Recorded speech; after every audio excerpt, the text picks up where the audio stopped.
believe in fate? Sorry? Do you believe in fate, in destiny? I do, yes. Why? Today feel like one of those days where your team had something like that? I don't know. It was an extraordinary day, a beautiful experience at the end. Very dramatic, but worth living it because it was a great end to it. How do you describe the emotions of the last few minutes? Probably everybody's overwhelmed a little bit. It was madness from the first second of the game with a routine that we knew that they could do. They did it brilliantly. We defended so poorly. And then you start to have to climb a mountain against 10 players behind the ball. And we tried in every single way. We didn't score the goal, and suddenly you are 2-0 down with a set play again.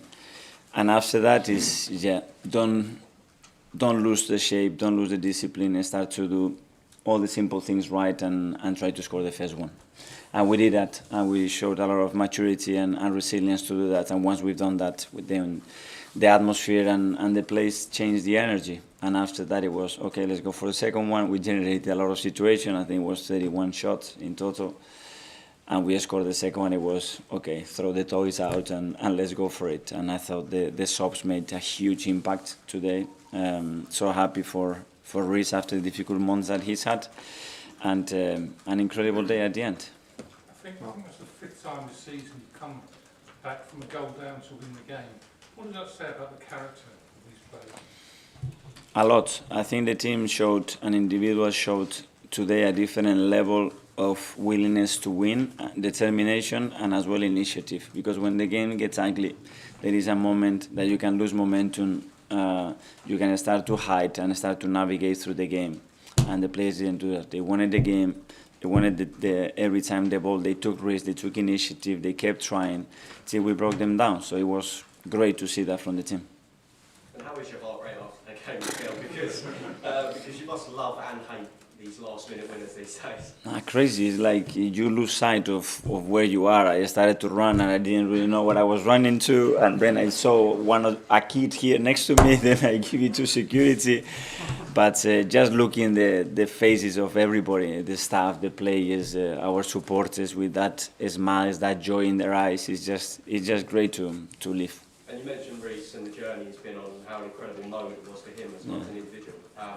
But was you urging him to strike that? Or was you being like, oh, please don't, because of the last two shots outside the box, did he exactly go to play? Yeah, but I don't know. Obviously, we put him in the training ground and say 50 times put it there. I don't know if he would score, but he did it in the perfect moment for the team, for himself, and he fully deserves that moment, the kid. Well, so there were 6 minutes added on, and you scored in the 97th minute. And a common theme that we're seeing this season is a lot of teams and managers trying to waste time early on from the beginning of the first half. What do you have to say about managers trying to rattle your young team and in their character? Every team try everything that they can to win the game, and you have to respect that. Referees are here to make decisions. I was talking to Andre and he told me straight away that it was at least 6 minutes. And today, thankfully, we had enough time to win the game. I appreciate it's not the big talking point, but Emile Smith-Rowe coming off, was that pre-planned? Was he on like a minutes limit or did he have an injury?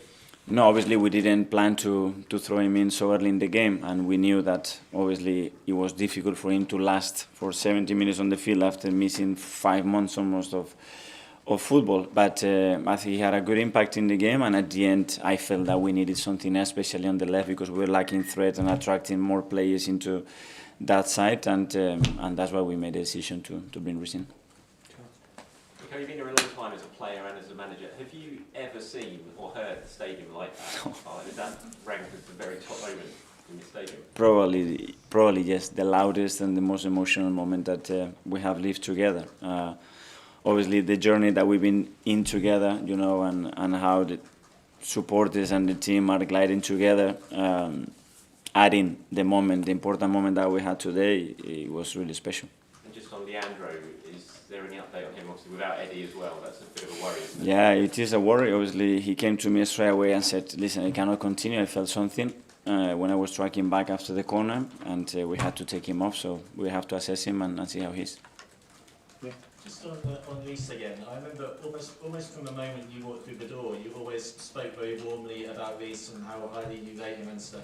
And maybe it's not quite happened for one reason or another in the last few years, but what does it say that he was ready to produce moments like that, and how and what kind of role have you had to play in conditioning him to make such an impact?